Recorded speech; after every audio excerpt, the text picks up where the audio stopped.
Salut Pierre. Salut Thierry. Je te remercie de me consacrer un petit peu de temps. On est dans le cadre là, du stage, un super cadre. Ouais.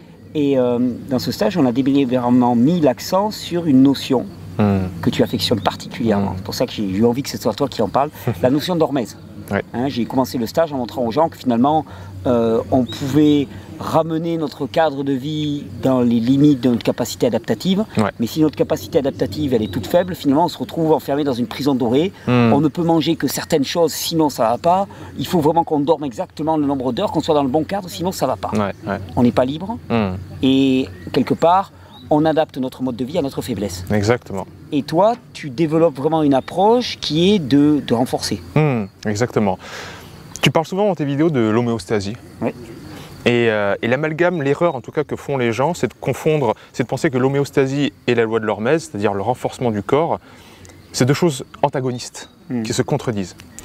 La loi de l'hormèse, pour faire simple, c'est un organisme vivant lorsqu'il est soumis à un stress puissant mais court. S'il est adapté à cet organisme, eh bien ce même organisme va tendre à s'améliorer. Si et seulement si, derrière ça, c'est jugulé par un temps de repos. D'accord, donc c'est sollicitation forte, Voilà. dans les limites de la capacité adaptative, Voilà. et repos. Exactement. Et c'est dans la phase de repos on va avoir les bénéfices. C'est-à-dire on va choquer l'organisme. Dans cette période de choc, il va y avoir tous des processus cataboliques. On est vraiment dans la destruction par exemple des tissus musculaires si c'est pendant du sport. Les gens qui font de la musculation connaissent bien ça. On se défonce à la salle de sport, mais après on dort 12 heures pour reconstruire derrière. Et en fait, ce principe-là, il s'applique à ton système hormonal, ton système nerveux, ton système immunitaire, à tout ça, et ça te rend plus fort. Si on prend une image que tout le monde connaît, c'est le campagnard qui vit à la ferme, dans un climat un petit peu rude, etc., qui travaille la terre tous les jours. Il est bien plus résistant que le citadin. Il tombe moins malade, il est plus costaud, il est... Voilà. On connaît tous cette image-là d'Épinal, mais c'est vrai. En fait, ça repose sur la loi de l'hormèse. Et pour revenir à l'explication vis-à-vis de l'homéostasie, c'est que les gens pensent, ok, l'homéostasie, c'est l'équilibre. Donc, l'homéostasie, c'est quand je suis bien, la bonne température, j'ai pas froid, j'ai pas chaud, je mange ce qu'il faut, etc. Ouais. Pas du tout. L'homéostasie, c'est la tension vers l'équilibre. Ouais. Parce que notre vie, ce sera toujours un éternel recherche d'équilibre dans un déséquilibre. Donc le corps va vers. Va vers. Et de toute façon, l'équilibre n'existe pas. Et l'équilibre ne peut pas exister. C'est toujours la tension vers. Là, on est assis, c'est une posture qui n'est pas du tout physiologique. Notre corps est en train de s'adapter. Il est en train de digérer le repas de midi. Il est en train de faire plein de choses. T'as mangé toi midi? Je croyais qu'on te jouait. Toi aussi, tu as mangé, hein? J'ai une coco, j'ai pas mangé. Ah, j'ai pas mangé. On reviendra sur la notion de jeûne. Oui. Mais bon, bref, on est tout le temps dans cette recherche d'équilibre. Et penser qu'on peut le trouver par notre conscientisation de notre quotidien, c'est complètement illusoire. D'accord. La beauté de l'hormèse, c'est que vous allez choquer le corps, gros catabolisme, et en fait, comme un cycliste qui veut prendre de l'élan pour monter une côte, vous allez remonter la côte pendant la phase de repos et dépasser le point d'arrivée. Je vais te filmer tout à l'heure en faisant ce schéma sur le tableau et je le superposerai dans la vidéo parce que je trouve qu'il est extrêmement parlant. C'est la prochaine vidéo de Verisme TV aussi. Ah bon, donc, je vais pas te piquer. Mais non, non. Alors là, je serais heureux et honoré que tu l'utilises. Mais c'est exactement ça. Vous voulez monter une montagne et arriver plus haut que le point d'arrivée, il vous faut une pente relativement abrupte pour prendre de l'élan et remonter. Et la différence entre le point d'arrivée et le point de départ, ça s'appelle l'amélioration du corps. Ouais, c'est le gain. C'est le gain. Dis-moi Pierre, excuse-moi, je t'en prie parce que tu parles de choquer le corps, tu parles d'appliquer un stress important. Est-ce qu'on ne peut pas avoir l'impression que déjà au quotidien on est épuisé par le stress? Donc quelle différence y a-t-il en vrai que le stress que l'on subit au quotidien et qui nous use? Moi, j'arrête pas dans mes vidéos, c'est en fond de commerce, quoi, sérieusement, de parler de ce stress qui nous use complètement. C'est quoi la différence entre ce que tu proposes et cette espèce de stress chronique auquel on est confronté tout le temps? Excellente question, mon ami. Merci de me tordre cette magnifique perche, tu as bien raison. On voit le stress sur la même balance que ce stress dont je parle maintenant. Le stress qu'on vit au quotidien, il n'est pas du tout physiologique parce qu'il est chronique. Et il est lancinant et il est tout le temps. Il est 24 heures sur 24. Je ne vais pas la refaire, toi tu l'expliques parfaitement dans tes vidéos, c'est je me lève le matin, je suis stressé par mon réveil, il faut que je prenne la voiture, je suis dans les bouchons, j'arrive au boulot, il y a mon boss qui me crie dessus. Et ça, ce stress lancinant et chronique, il n'est pas du tout naturel. Si vous observez votre animal de compagnie, votre chat ou votre chien, il va sprinter derrière un lézard ou il va attraper une proie, et après il va dormir. C'est un pic d'activité jugulé avec un repos, mais total le repos. Tout ou rien. Voilà, tout ou rien. Et pendant le repos, il n'a pas son portable dans la poche. Pendant le repos, il n'est pas en train de regarder la télé, le journal télévisé où on dit que c'est la guerre dans tous les pays. C'est un repos mental. Il n'est pas en train de s'inquiéter de tout ce qui va arriver par la suite. Voilà. Et ce stress-là, il est vraiment, vraiment délétère. Et c'est celui-là qu'il faut combattre. Donc, ne pas faire l'amalgame entre stress et stress. Le stress hormétique, c'est-à-dire qu'on va avoir une telle décharge de neurotransmetteurs comme l'adrénaline et la noradrénaline, qu'au niveau cellulaire, ces petits messagers chimiques vont arriver et vont faire s'exprimer certains gènes au sein de la cellule. Et ces gènes-là vont coder des nouvelles protéines, créer un nouvel organisme plus résistant, tout simplement. D'accord. Et alors en pratique, dis-moi, parce que là c'est bien joli, c'est de la théorie, en pratique. Comment ça s'exprime, comment ça se met en action, comment moi au quotidien je peux utiliser ce principe-là pour devenir plus fort? Alors moi j'aime bien parler de 4 portes d'entrée principales. Ça va être le froid, l'exposition au froid par exemple, très médiatisé par un certain Wim Hof. L'exposition au froid, l'exposition au chaud, donc le différentiel de température. Et là encore, on peut faire un arrêt sur image et reconsidérer notre quotidien, puisqu'on vit l'été, on allume la clim, et l'hiver, on met le chauffage. Donc il n'y a plus ce choc de température. On vit dans un environnement douillet, donc c'est exactement pareil que le stress chronique, c'est-à-dire d'un côté, on a du stress chronique qui atrophie l'organisme, qui le fatigue et qui l'épuise. Et de l'autre côté, on a l'environnement douillet où comme il n'y a plus de sollicitation au niveau justement des glandes hormonales, comme les surrénales, la thyroïde, etc., elles s'atrophient et elles ne travaillent plus. Chaud et froid. L'exercice physique adapté. C'est très médiatisé en ce moment, le crossfit, le HIIT, c'est-à-dire des haute intensité sur des intervalles, voilà, exactement. Rien à voir. C'est l'exact. En fait, ça me parle beaucoup parce que moi, quand je me suis entraîné en course à pied, j'ai fait de la longue distance chronique. C'est-à-dire, je m'entraînais beaucoup, tous les jours, à petit rythme. Et beaucoup d'entraîneurs me disaient, tu vas t'épuiser, il faudrait que tu fasses du fractionné, très peu de temps, à très haute intensité.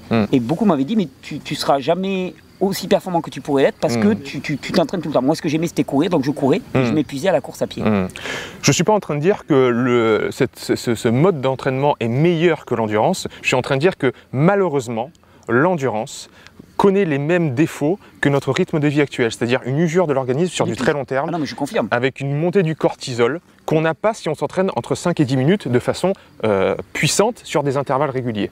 Voilà. D'accord. C'est ça. Donc c'est pour ça que je suis un peu réticent à aller vers les sports d'endurance. Si tu fais un sport d'endurance, tu le fais une grosse sortie vélo, une grosse sortie course à pied, mais après pendant 48 heures, tu te reposes vraiment. Tu laisses à l'organisme la possibilité. Voilà. C'est la seule contre-indication que j'aurais. Mais toute chose égale par ailleurs, on est tous différents, on a tous un terrain différent. Peut-être qu'on va avoir des commentaires sur moi je suis coureur à pied depuis X années, tout va bien, j'ai 60 balais, j'ai toujours couru toute ma vie. Ouais, mais en regard de ça, tous tes facteurs de santé vont bien. Il faut toujours adapter à la personne. Moi, en tant que thérapeute, j'ai pu voir que ce qui marche le mieux pour la société, enfin les Français du 21e siècle, en tout cas la société occidentale du 21e siècle, c'est ce genre d'entraînement sportif. Donc haute intensité, intervalle et après repos total. Donc on a dit le chaud, le froid. L'exercice physique adapté. Et puis il y a aussi une porte d'entrée majeure qui est le jeûne. Le jeûne. Le jeûne et le jeûne intermittent. Alors le jeûne, c'est marrant parce que on peut avoir... Il y a des gens qui ont peur du jeûne, il y a des gens qui adulent le jeûne. J'avoue que je suis un fanat du jeûne, mais souvent on choque les gens quand on leur dit mais le jeûne, c'est un énorme stress pour l'organisme. C'est exactement ça. Le jeûne, il vous met dans une situation de famine, de raréfaction de la nourriture, dont on n'est plus du tout habitué. Encore une fois, si on fait un arrêt sur image et qu'on regarde notre hygiène de vie actuelle, c'est la première fois dans le monde qu'on peut aller à Intermarché ou au champ ou ce que vous voulez tous les jours de l'année et trouver des tomates, des bananes. Enfin, on est pléthorique. Pourtant, on vit dans une société de carence. Plus on en rajoute, plus le corps est carencé. C'est quoi ce bazar? C'est exactement ça. On est pléthorique et ça ne marche pas. Le corps, il n'est pas fait pour le trop-plein. Par contre, dès qu'on est en raréfaction de nourriture, ça crée un stress métabolique. Et le corps, il se dit, ok, on manque de nourriture, il faut que je rende l'organisme plus fort pour aller chercher ma nourriture dans les arbres, l'accueillir, la chasser. Bref. Il te mobilise pour l'action. Exactement. Tu es optimisé pour l'action dans ce moment. Exactement. Et alors là, c'est marrant de regarder vraiment physiologiquement ce que ça fait. Boost de l'hormone de croissance, boost de la LH, c'est-à-dire le précurseur de la testostérone, tant manqué par la jante masculine de nos jours. Le boost de BDNF, donc le facteur de croissance de neurones, alors qu'on a des pathologies neurodégénératives comme Alzheimer et Parkinson qui sont légion de nos jours. La sérotonine qui est faite à partir du tryptophane, justement l'activité physique va pouvoir piocher certains acides aminés et laisser libre le tryptophane pour qu'il soit sécrété, pour qu'il soit utilisé pour faire de la sérotonine dans le cerveau. On pourrait parler de long en large des bienfaits de tout ça, mais je pense que le jeûne intermittent, c'est une merveilleuse porte d'entrée, non seulement parce qu'elle est pédagogique, elle te redonne une connexion avec ton ressenti. Tu vas arriver, tu vas par exemple sauter le petit déjeuner, parce que ça c'est le jeûne intermittent classique, le 16-8, donc 16 heures de plage de jeûne, et tu vas arriver à midi en n'ayant rien mangé depuis la veille au soir. Et tout d'un coup, tu vas expérimenter des sensations dans ton corps que tu avais complètement oubliées. Puisqu'avant, tu te nourrissais toutes les 2 heures, tu étais en flux tendu. Tu ne connaissais pas ces sensations. Exactement. Donc pour moi, c'est à la fois pédagogique, le jeûne intermittent, et aussi, ça a des effets cuir de jouvence, vraiment. Mais alors, si on réfléchit en termes d'hormèse, c'est vraiment le jeûne court ou le jeûne intermittent qui répondent à cette loi de l'hormèse, et pas tant le jeûne long. Non, qu'est-ce que tu en penses? Moi, je dirais... Alors, ce qui est le plus facile à mettre en place pour les gens, c'est le jeûne intermittent. Ça, c'est clair. Parce que on a tous un boulot. Tout le monde peut le mettre en place. Voilà. Et c'est donc ça que je propose. Le jeûne long, par contre, il va avoir énormément d'autres vertus. Oui, de nettoyage. De nettoyage. De nettoyage profond de l'organisme, mais d'autophagie. Mais on n'est pas tant dans une définition hermétique, parce que là, c'est un stress à plus longue intensité, non? Qu'est-ce que tu en penses? Ouais, moi je verrais ça quand même au point de vue hermétique, même si le stress est prolongé, puisque on n'a pas des boosts d'adrénaline, noradrénaline, on n'est pas dans un effort, on n'est pas comme dans un bain froid, où on n'est pas comme en train de faire des pompes, ou etc. On n'est pas haletant et on n'a pas ce rush là. C'est un stress qui est différent. Mais pour moi, il est aussi hermétique, en ce sens qu'il fait s'exprimer certains gènes, qui provoquent des chamboulements au niveau même de l'intérieur de la cellule. Parce que c'est ça en fait, la définition de l'hormèse, c'est ok, la cellule, comment elle fait pour se comporter différemment et fait s'exprimer d'autres gènes. Voilà. D'accord. Donc, on reprend clairement pour synthétiser tout ça. D'un côté, on a les sollicitations stress chroniques à faible intensité mais permanentes qui nous épuisent littéralement. Exactement. À côté de ça, on se rend compte que l'organisme vivant est fait plus pour fonctionner sur un mode 0-1, repos réel, et action réelle, c'est-à-dire action maximum, au maximum de l'organisme. Donc c'est propre à chaque individu. Et ça a les vertus de chaque fois repousser les limites. Si, et seulement si, il y a le repos qui est derrière. On en a parlé cette semaine dans le stage, c'était très intéressant de préciser ça, c'est que, encore une fois, je reviens sur ce que j'ai dit au début, la différence entre hormèse et homéostasie, parce que là, on a parlé beaucoup de choc. Alors comment je choque l'organisme, etc. Et les gens vont se dire, ah ok, alors plus je fais du sport violemment, plus je vais dans un bain froid et je reste longtemps dans le bain froid, plus je vais m'améliorer. Et c'est pas vrai, si on reprend notre analogie du cycliste qui prend la pente pour remonter, imaginez que la pente elle est trop pentue. Ben vous vous écrasez en bas.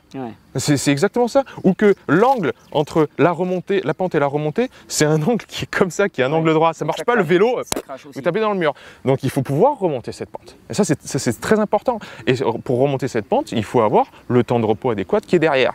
Donc ça encore c'est propre à chacun, de bien se juguler par rapport à ça, de ne pas recommencer à faire du sport si on a des douleurs, surtout au niveau des articulations. Douleurs au niveau des muscles, c'est peut-être autre chose. Bon, ça demanderait qu'on explicite un peu tout ça, mais c'est ça, il ne faut pas faire l'amalgame entre cette sollicitation violente, il faut qu'elle soit adaptée et surtout jugulée par un temps de repos qui est derrière. Je te remercie Pierre. Je pense que cette notion, c'était une façon aussi de l'introduire, parce que on va en parler, je vais en parler moi dans les vidéos, je sais que j'en parle beaucoup sur ta chaîne Vérisme TV, j'en parle déjà, mais c'est vraiment la clé, moi, qui m'est apparue récemment, et en plus tu as largement insisté là-dessus, et je t'en remercie parce que tu m'as plus que jamais ouvert les yeux là-dessus, sur la façon qu'on avait de ne pas, disons, mettre les organismes au repos, mais ce repos, s'il perdure, ça ne conduit pas à un renforcement de l'organisme. Donc mettre les organismes au repos, ça permet de sortir de cette boucle infernale des symptômes qui nous épuisent, qui nous font souffrir au quotidien. Mais après, on peut rester dans une espèce de petit coin tranquille dans lequel on ne peut pas bouger, on est coincé là-dedans. Et il s'agit à un moment de se renforcer. Et se renforcer, c'est uniquement des stress importants, adaptés, intenses et de courte durée. Quel qu'il soit. Ouais. Quel qu'il soit, oui. Ça peut. L'apnée. L'apnée, ça peut être. On parle. Un terme qui est très en vogue en ce moment, c'est sortir de sa zone de confort. Oui, d'accord. Voilà, c'est bon, ça fait un peu bateau et vidéo américaine de dire ça, mais c'est exactement ça. S'il y a quelque chose. Bien vidéo américaine. Moi aussi en plus. Non, mais c'est exactement ça. S'il y a quelque chose dans votre vie qui vous titille et que vous en avez marre, ça vous gonfle, mettez-vous au challenge et expérimentez-le à 100%. C'est uniquement comme ça qu'on sort d'une impasse. Moi, les impasses, j'en ai eu plein dans ma vie. La frilosité en était une, mais je me suis foutu en t-shirt tout de suite et je suis allé faire l'exposition au froid par le Yoga Tumo chez Maurice Daubard. C'était un vrai challenge. Ça a été un vrai challenge. Quand j'étais jeune, je viens d'une famille qui est très proche, hein, des liens très forts entre frères, sœurs et parents, etc. Dès que je partais de la maison, j'avais un petit pincement au cœur. Ah, je vais les quitter, je ne vais pas les voir, etc. Dès que j'ai eu la chance qu'on m'ait proposé un voyage d'échange pendant 1 an au Japon, j'ai postulé tout de suite. D'accord. Tu es allé te placer dans ta zone. Je me suis dit, il faut que cette expérience, vois si cette expérience, à quel point elle te change. Pas en bien ou pas en mal. Moi, ce qui me fait jubiler, c'est de me dire, je vais devenir quelqu'un de nouveau derrière ça. Et c'est cette mise au challenge de, ok, ça me prend la tête. C'est clair que c'est pas constructif qu'on soit si proche dans notre famille, ça fait un cocon qui est trop fermant. Eh ben, je vais aller expérimenter l'exact opposé, je me mets au challenge. Et ça, vous l'appliquez à chaque moment de votre vie. Et quand vous faites ça, quand vous êtes dans un bain froid, quand vous êtes en train de faire du sport, vous expérimentez ce qui est vrai, c'est l'instant présent. Vous n'êtes plus à ce que vous pensez après, ce que vous vous êtes dit hier, oui. Vous êtes dans l'instant présent. Alors ça, vous prenez Eckhart Tolle, vous prenez tous les grands penseurs, ils parlent tous de ça. Et là, c'est des portes d'entrée. Direct, vous rentrez dans un bain à 0 degré, vous pensez que au froid. Hein. Tu n'es plus dans la culpabilité, dans l'agressivité ou quoi que ce soit. Tu dis, là, il faut que je tire. J'ai pas le choix. Et tout d'un coup, vous êtes face à vous-même. Et vous voyez vos qualités et vos défauts. Vous vous dites, je suis menteur, je suis jaloux, je suis ceci, je suis cela. Tout d'un coup, on se redécouvre soi-même et on expérimente vraiment ce que c'est pour moi la vraie sagesse. C'est vraiment cet instant présent-là. Moi, en tout cas, c'est mes clés que j'aime donner aux gens et je trouve que y a quelque chose de vrai et surtout de naturel. Ouais. Je te remercie, Pierre. Mais je t'en prie, merci à toi. Moi, je vais revenir plusieurs fois, d'abord sur le jeûne, et puis cette loi de l'Hormèse. Puis je pense qu'on aura l'occasion ensemble de refaire quelques petits trucs. Je sais bien. Je pense que voilà, ça va être de plus en plus présent dans les stages Régénère. Avec grand plaisir. Merci beaucoup, Thierry.